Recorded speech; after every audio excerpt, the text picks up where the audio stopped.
zusammen, da ist der Baschkraftmecke. Ich habe die ganze letzte Woche YouTube-Video geschaut und habe gemerkt, ein rechter YouTuber braucht einen Webshop und muss Produkte vorstellen. Fangen wir heute gerade mal an damit. Ich stelle euch heute das Tarp vor. Swiss Army Lightweight Shelter. 100% Baumwolle mit einer Hightech-Beschichtung. Hier in der Ausführung Retro-Splittertarn. Dazu gehört ein Setup-Set.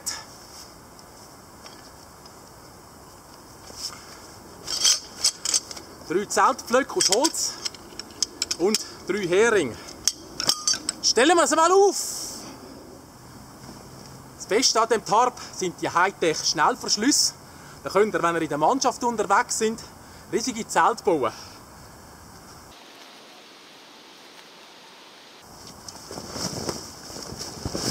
Bereit? Ich zeige euch jetzt, wie man das Tarp blitzschnell in ein komfortables Zweimal-Zelt aufbaut.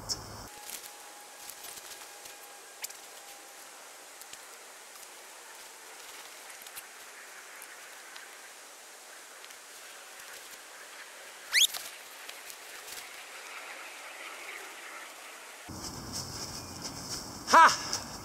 Und schon haben wir ein komfortables Zweimal-Zelt. Schauen wir uns das einmal an. Ihr seht hier, wir haben extrem viel Platz für 2 bis 3 Personen inklusive Gepäck.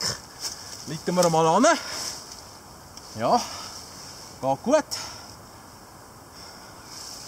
Das Zelt ist gut durchlüftet, vorne und hinten offen.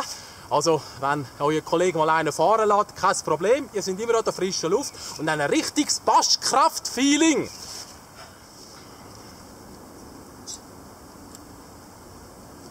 So, liebe Leute, das ist das Leben von einem YouTube-Baschkräfter. Du gehst am Sonntagnachmittag ins Wald, für euch ein Produkt testen. Und dann geniesse ich noch den Rest des Tages, mache mir ein Fichtennadelteli und geniesse einfach noch ein bisschen die Natur. Wenn ihr Interesse an dem Produkt habt, könnt ihr das in meinem Webshop bestellen.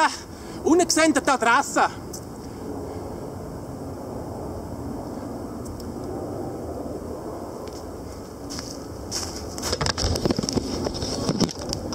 Leck, das Eich, das ich wieder rausgelassen habe. Ja, aber Hauptsache, sie glauben zum Kaufen, den Hurenmüll. Und der Fichtennadeltee kannst du sicher nicht saufen.